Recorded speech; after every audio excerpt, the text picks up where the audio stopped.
bom dia, eu sou a Fernanda Roberto, nós estamos aqui para conversar um pouquinho com vocês a respeito da saúde sexual masculina, das doenças da próstata, da disfunção erétil, e eu convidei para esse bate-papo o Dr. Eduardo Miranda, que é médico urologista, e ele vai se apresentar um pouco para vocês. Primeiramente, bom dia a todos, te agradeço, Fernanda, pelo convite de estar aqui debatendo sobre essa extensão de grande interesse para a população masculina, né? E a minha formação, eu sou urologista e tenho uma dedicação especial na saúde sexual e reprodutiva do homem, que é uma área de atuação da grande urologia, conhecida como andrologia, né? Então espero que essa nossa discussão seja bem produtiva e mais uma vez eu te agradeço pelo convite. Imagina, vamos lá, Eduardo.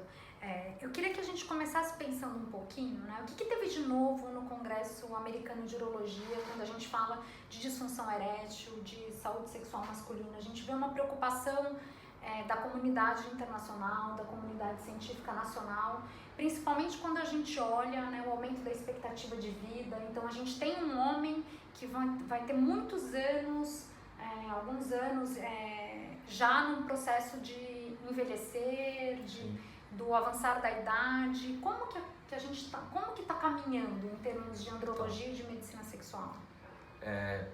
Enfim, então o Congresso Americano que você mencionou foi realizado no mês passado, em maio, em Chicago, nos Estados Unidos. Todo ano tem a edição desse evento, que é realmente muito interessante, congrega gente do mundo todo, talvez o maior congresso do mundo. E no que concerne a parte da disfunção erétil, né, eu diria que não só nesse congresso, mas a tendência mundial, como você perguntou, é o desenvolvimento de terapias que consigam restaurar o tecido erétil, né? Boa parte dos tratamentos de hoje, eles são substitutivos, né? Então a pessoa tem uma doença do tecido erétil, ela não consegue, digamos assim, voltar, né? Rejuvenescer esse tecido, trazê-lo de volta à normalidade. Então já tem, talvez nos últimos 10 anos, uma tendência de você buscar novas terapias, né? Que de certa forma incluem, né, terapia de células-tronco, né, uso de plasma enriquecido de plaquetas, terapias de ondas de choque. Todas essas terapias, elas tentam, né, trazer uma nova, de volta à saúde do tecido erétil, né? E assim, esse congresso ele acaba juntando grandes especialistas na área e esses temas foram discutidos em plenário, principalmente na plenária da sub-área da medicina sexual. E o que acontece é que, apesar de haver grandes avanços, né, existem estudos iniciais que estão sendo promissores, estudos em animais, alguns estudos já em humanos, né, com especial atenção à terapia de ondas de choque, que inclusive já é muito feito na prática, né? Mas, infelizmente, né, a ciência não avança de acordo com a necessidade dos pacientes e até o desejo dos médicos. Então ainda falta um pouco de tempo para essas terapias poderem ser utilizadas de forma mais segura e garantindo os resultados de longo prazo, né? Então foi discutido isso e a grande lição é que estamos chegando mais próximo, mas ainda falta um pouco para que essas terapias sejam mais amplamente utilizadas, né? Sai um pouco do caráter experimental? A recomendação é que esse tipo de tratamento seja oferecido dentro do caráter experimental, porque não há segurança de longo prazo, tá? E as sociedades internacionais não recomendam de forma rotineira, né? Sobretudo quando você mexe com a parte de células-tronco, né? Que são células que elas têm um potencial de se multiplicar, né? E do mesmo jeito que elas podem reestruturar e criar novas células do músculo liso do tecido erétil, elas podem acabar criando tumores, algum tipo de problema. Então, muito cuidado nessa parte. A gente tem que sedimentar esse conhecimento ainda um pouco mais, né? Então, a novidade talvez seja a falta de novidade, né?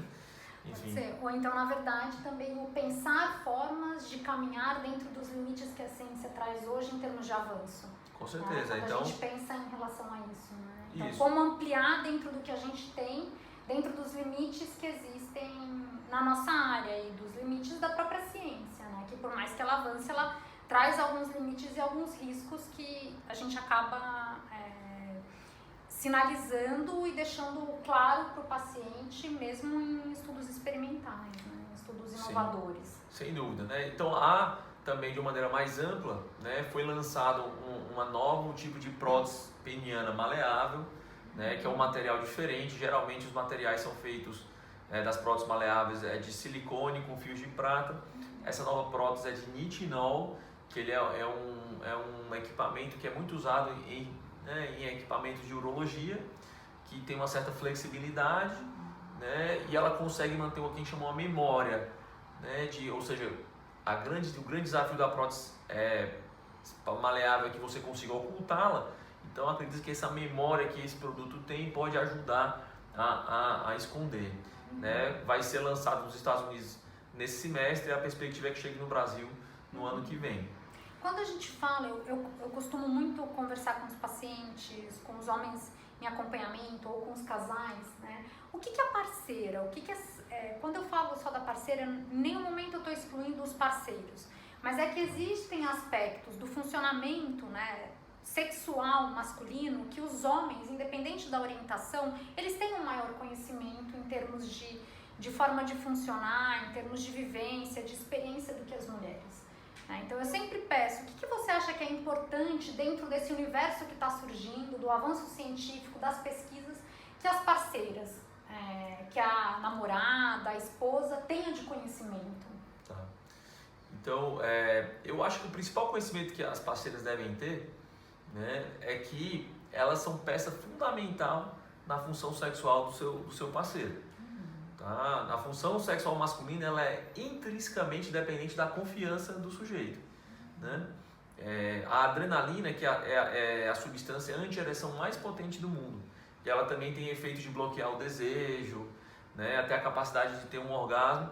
Então, quando o relacionamento, digamos assim, ele está conectado, o homem, mesmo que ele tenha alguma disfunção, ele consegue satisfazer a parceira, consegue diminuir a sua ansiedade e assim maximizar o seu potencial. Né? Porque é comum que haja uma piora da função sexual do homem com o passar dos anos. Né? Digamos, um homem com 70 anos ele vai ter um desempenho comumente inferior a um de 20. Mas não quer dizer que ele esteja menos satisfeito, que a parceira esteja menos satisfeita. Então, apesar de não ser uma novidade, né, saber que vocês, as mulheres, as parceiras e parceiros, têm um papel em acalmar, em trazer, né, em focar naquele momento, na intimidade, mais do que na função propriamente dita, né? Você ficar buscando performance é uma coisa que pode trazer muito sofrimento, né? E muita frustração para ambos. Eu acho que esse é um conceito importante. Outra coisa é talvez um conhecimento um pouco mais da fisiologia do homem, né? Do que esperar. Então, muitas mulheres acreditam que se o homem não está tendo uma ereção é porque ele não gosta de você. Isso é muito comum. Ou porque ele não sente atração por você. Não é bem assim.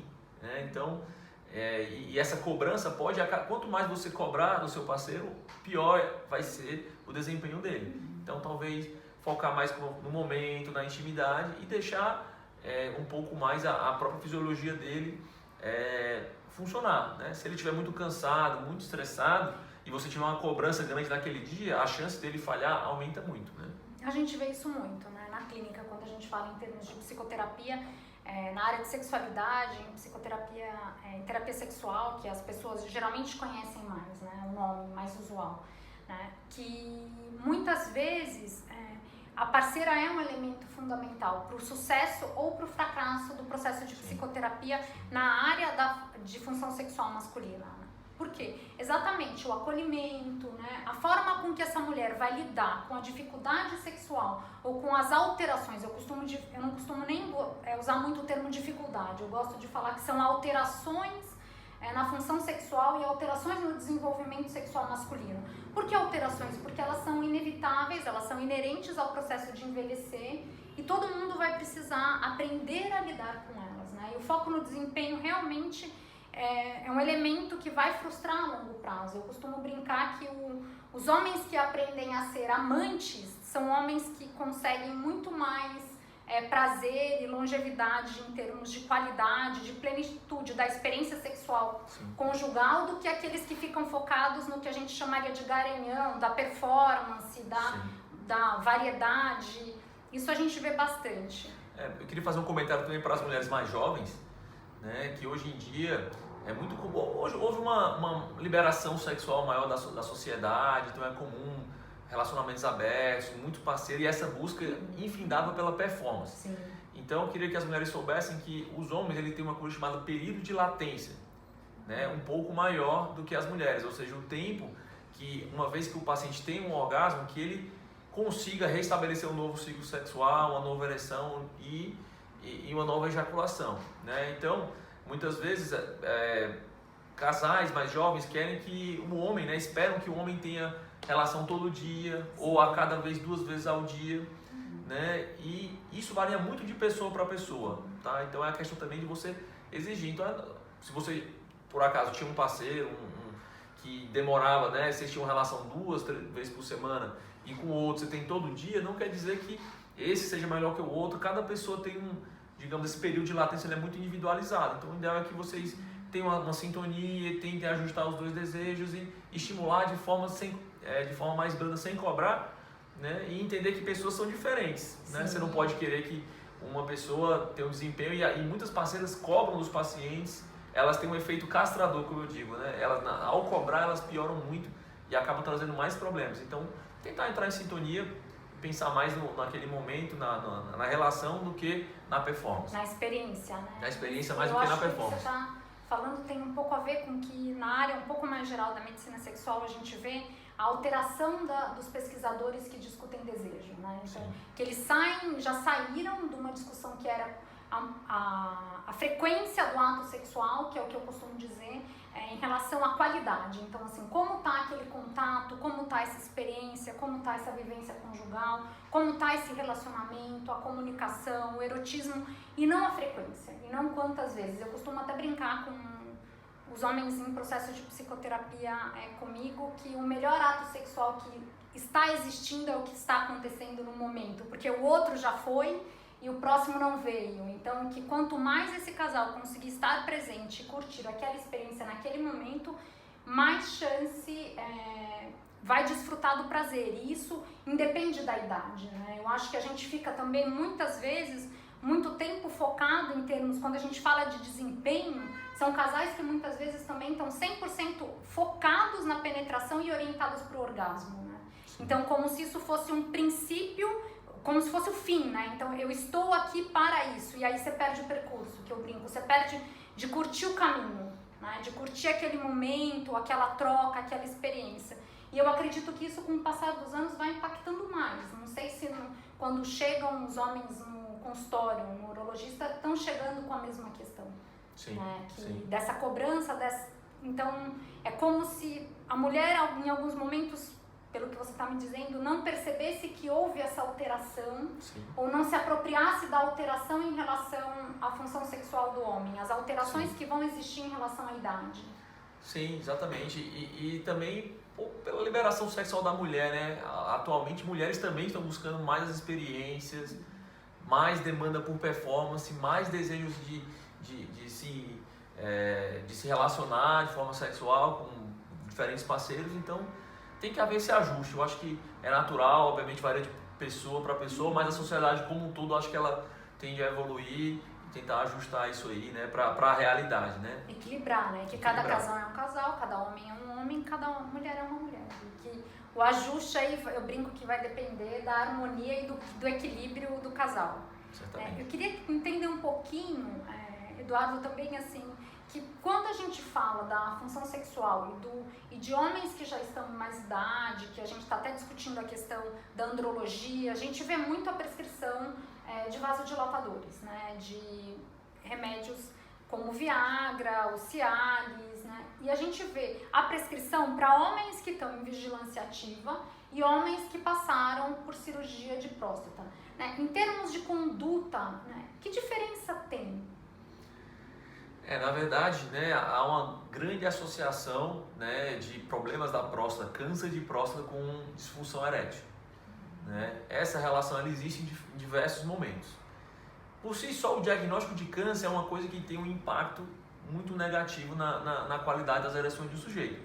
E eu digo isso, câncer num amplo espectro, não só o câncer de próstata, como qualquer câncer, né?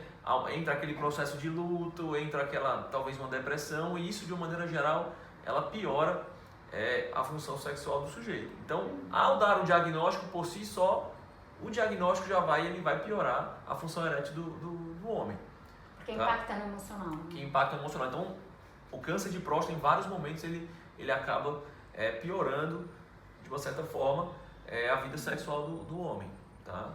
Só que eu digo, de uma maneira fisiológica, né, são os tratamentos do câncer de próstata que tem um potencial maior de prejudicar o funcionamento fisiológico normal da ereção, tá? Então a vigilância ativa, você falou, para quem não sabe, é um tipo de tratamento dentro do câncer de próstata, porque a maioria dos tumores são indolentes, então, ou seja, crescem muito devagar, e eles podem, em vez de ser tratados ativamente, apenas ser acompanhados por um tempo, com o intuito de adiar o tratamento, tá? E permanecer sem efeitos colaterais pelo máximo de tempo possível com segurança. Então esse é um tratamento que tem ganhado muitos holofotes nos últimos anos como uma principal forma de tratamento para os cânceres mais iniciais e mais benignos, digamos assim. Então esse tratamento por si só, né, o câncer em si, na maioria dos casos desse tratamento, eles não interferem diretamente a função erétil, porque lembrando que os nervos da ereção, eles chegam ao pênis através da próstata, né? É na cápsula, digamos, no revestimento externo da próstata que passam os nervos para a ereção. E os tumores, apesar de crescerem naquela zona mais periférica da próstata, geralmente eles não invadem, eles não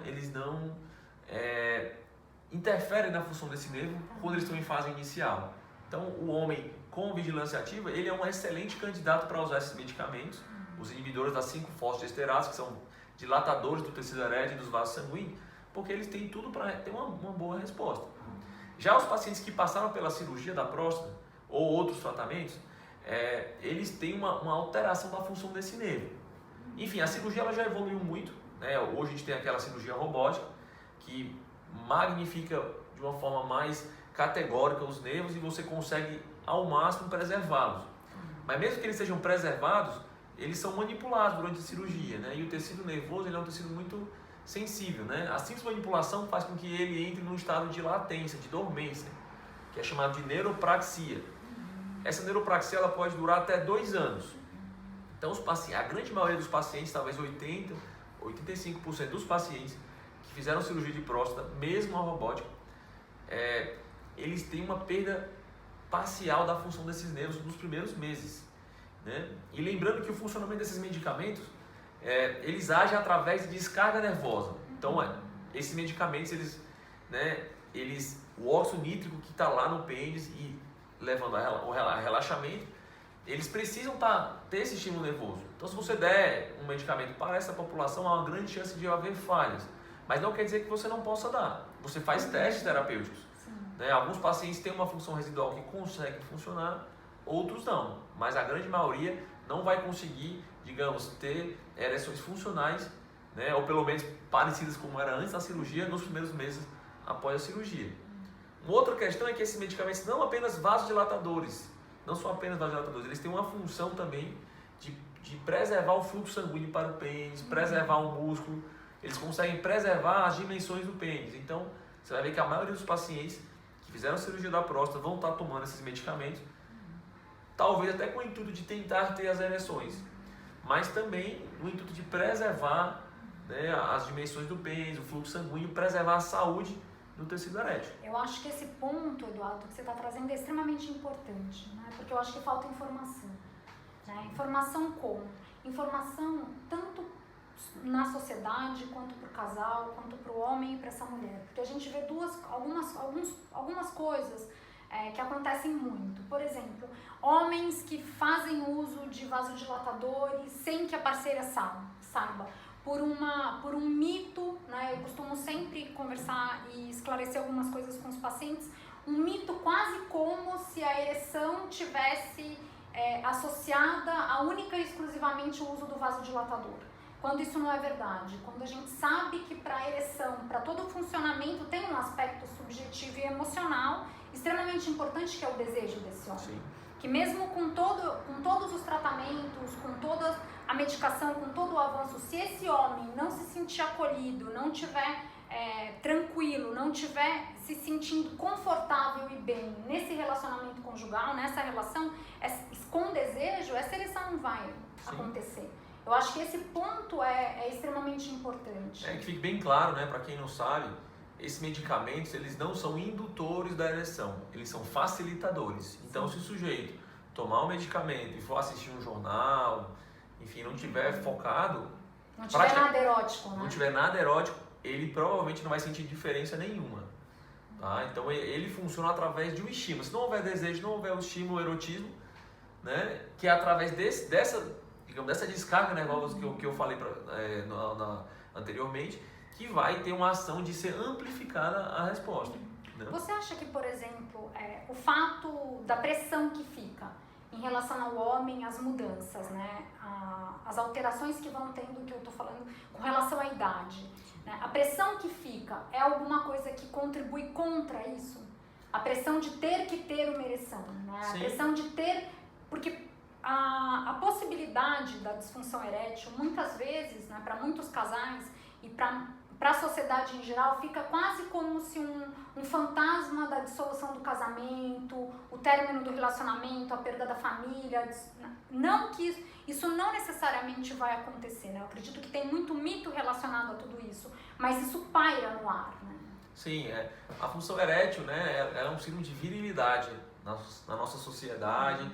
E muitas pessoas, muitos homens, eles têm essa crença enraizada dentro de si, que é de certa forma ruim, porque é natural que com o passar do tempo, né, a resposta sexual do homem ela vai diminuindo. Ele precisa de mais estímulo para ter a mesma ereção, demora mais para ele sentir a necessidade de ter uma nova atividade sexual, né? E isso, geralmente, à medida que o homem vai envelhecendo, né, dentro de um relacionamento estável, a mulher também vai envelhecendo, então é comum que as necessidades de ambos vão acompanhando as mudanças do tempo, né? E tem que entender isso, né? Você não precisa de uma ereção para satisfazer uma mulher, não precisa de uma ereção para ser feliz também no ato sexual. Então, cada vez mais, à medida que você começa a ver essa população cada vez maior de octogenários, nonagenários, que estão aí inteiros e desfrutando e buscando qualidade de vida, eles têm uma situação que é chamada o sexo suficiente, né? Do inglês é good enough sex, né? Você não precisa ter uma penetração, não precisa ter um orgasmo, mas você tem um ato de intimidade, muitas vezes é limitado a uma masturbação, um afeto, e que é a atividade sexual. Muitas vezes ele pode ter ali um orgasmo um dia, ou a parceira assim, outro não, mas isso não é um requisito. E esses casais que se engajam nesses princípios, né, do good enough sex, eles conseguem, apesar da idade, ter uma atividade muito, digamos, ativa e satisfatória para ambos, né? Isso é o que a gente fala, né? O afeto é uma necessidade humana, né? Uma necessidade de homens e mulheres. A troca afetiva, a intimidade, o carinho, né? Tudo que está dentro desse universo, né? Eu falo que é como se a gente precisasse começar a auxiliar que a nossa sociedade ampliasse um pouco o que a gente chama de ato sexual, de intimidade conjugal, erótica, afetiva, né? Transbordasse um pouco e transcendesse um pouco a visão única e exclusivamente do ato sexual com penetração, né? Que muitos já chegam quase como se, eu brinco às vezes que até como se fosse um script, né? Como as coisas têm que funcionar. E elas têm que funcionar dentro da esfera do que é agradável e do que melhor satisfaz e melhor funciona para esse casal,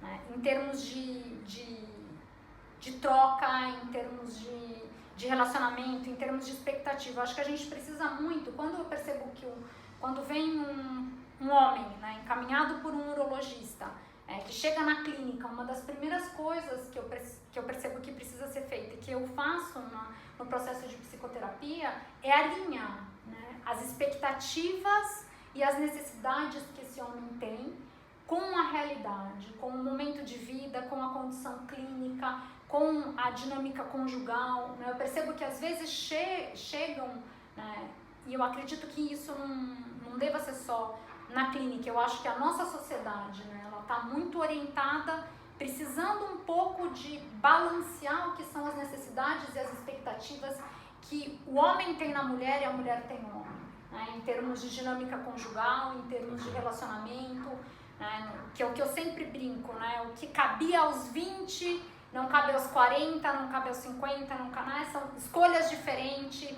são orientações diferentes, são motivações de vida diferentes. Não sei se faz sentido, se você percebe dessa mesma forma. Não, faz todo sentido. Acho que o seu trabalho é fundamental, né, para ajudar os homens que estão nessa dificuldade, porque sem dúvida a disfunção erétil é um problema que traz muito sofrimento para os homens em todo o mundo. Eu costumo dizer que muitas mulheres não têm a noção do que é o sofrimento psicológico do homem que deseja ter uma ereção e não consegue ter essa ereção. Que quanto mais acolhido ele for e quanto menos, eu acredito que não é nem menos, eu acredito que, não sei se você concorda em termos de ciência também, mas o homem não pode ter a obrigação de ter uma ereção. A ereção tem que ser algo que possa acontecer ou não acontecer naturalmente, fazendo parte da dinâmica conjugal. E não que isso vire uma obrigação, porque no momento em que virar uma obrigação, orientado para a meta, esse homem não vai ter essa ereção. Concordo plenamente. A pressão vai ficar muito grande, a chance dele não ter e não conseguir desempenhar e não conseguir desfrutar daquele momento é muito grande. Sim, sem dúvida, sem dúvida, sem dúvida. Você gostaria de deixar algum recado, né? Você gostaria de passar uma mensagem? Eu acho que a gente está num bate-papo super interessante com o Dr. Eduardo, ele veio contribuir bastante. Eu queria saber como que você vê as questões, né? Para onde a ciência está caminhando em termos de disfunção erétil? Que recado você dá como urologista? Para onde você está olhando, né? Porque a gente está vendo um time aí também, vou agora... um time que está vindo com força, né, compondo equipes, né, compondo Sim. equipes mais sêniores, né, tem um pessoal novo que também está chegando, compondo as equipes, entrando nas discussões, né, a gente pode perceber, você percebe isso e observa por vários canais, então os colegas, um trocando informações e passando o contato um do outro e todo mundo crescendo junto e tentando de forma unida e multidisciplinar, né? Eu acho que tentar fazer com que a saúde sexual de homens e mulheres cada vez esteja melhor, mais satisfatória e mais plena ao longo da vida.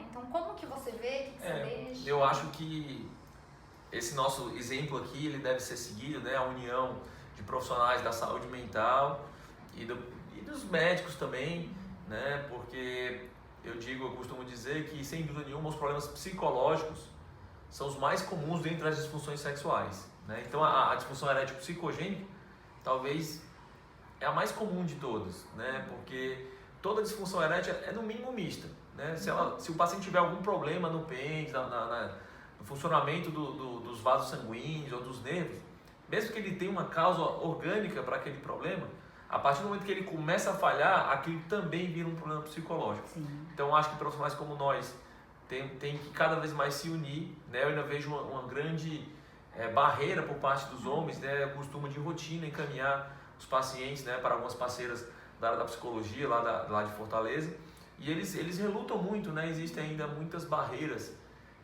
culturais que têm que ser ultrapassadas, né? Obviamente a ciência vai vir com novos medicamentos, novas próteses, terapias restitutivas, né, que vão cada vez mais progredir. Mas uma coisa básica e essencial é a saúde mental, né? É o entendimento do problema, enfrentamento das dificuldades. E isso a gente pode trabalhar sempre junto, de forma complementar. E é essa a principal mensagem que eu gostaria de dar, né, para os profissionais que estiverem assistindo, para os homens e casais que estiverem assistindo, que busquem a harmonia. A gente vive num mundo hoje que tudo é efêmero, tudo é aparência, né? Então vão buscar a essência de vocês, o equilíbrio de vocês, que vocês com certeza vão ser mais felizes na vida sexual. Esse aspecto que o Eduardo falou da saúde mental, eu queria complementar uma coisa que eu acho que é extremamente importante, que é assim, esse homem que está vivendo essa disfunção erétil, muitas vezes, quando ele chega, né, ou essa dificuldade eretiva, não vamos nem colocar como uma disfunção erétil, vamos falar assim, uma dificuldade para ter e manter uma ereção no ato sexual com a parceira, ou se ele tiver um relacionamento ou não.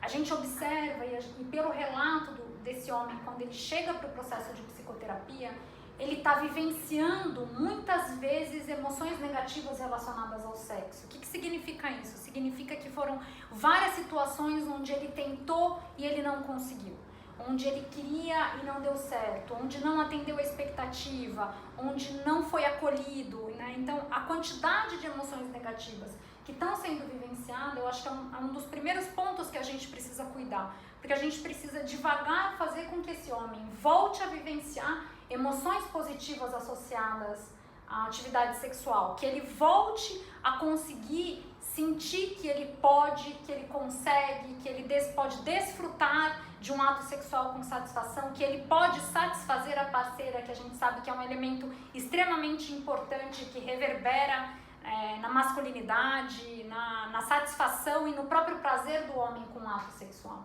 Então esse homem, ele chega vivenciando muitas emoções negativas. Então o processo de psicoterapia começa muitas vezes por alinhar tudo isso e conseguir ajudar esse homem e esse casal a começar a voltar a ter emoções positivas associadas à atividade sexual.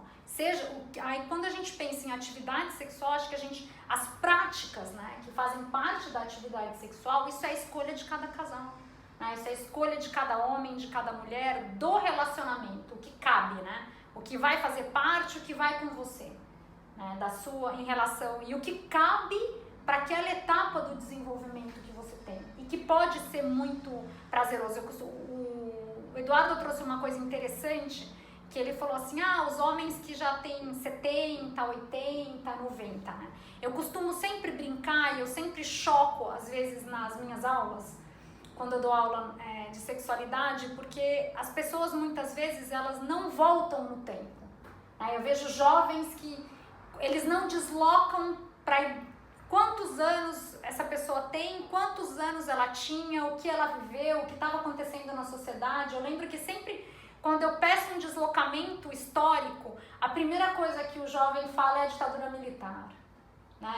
Já vem uma memória negativa, né? Ninguém de cara nunca, e olha que eu tô dando uma aula de sexualidade, ninguém nunca levantou a mão numa aula minha para responder essa pergunta e falou a revolução sexual.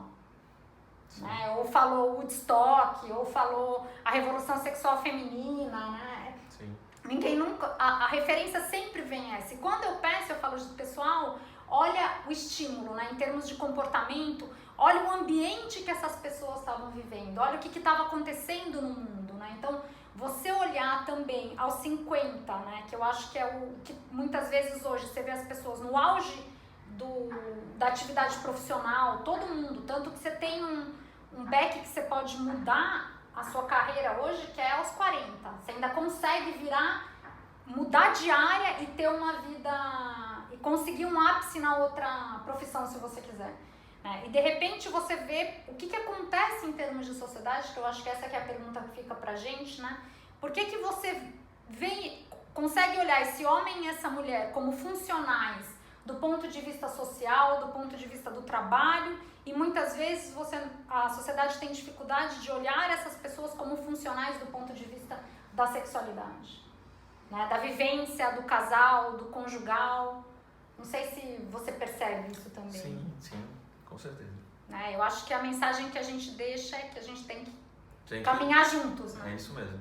Então, mais uma vez, eu agradeço aí pelo convite. Espero que seja o primeiro de muitos vídeos que a gente vai gravar. Espero que venham vários vídeos por aí também. Que essa parceria, nesse bate-papo, né? São Paulo-Fortaleza. Exatamente. Se fortaleça. Tá bom, então. Obrigada. Um abraço a todos que nos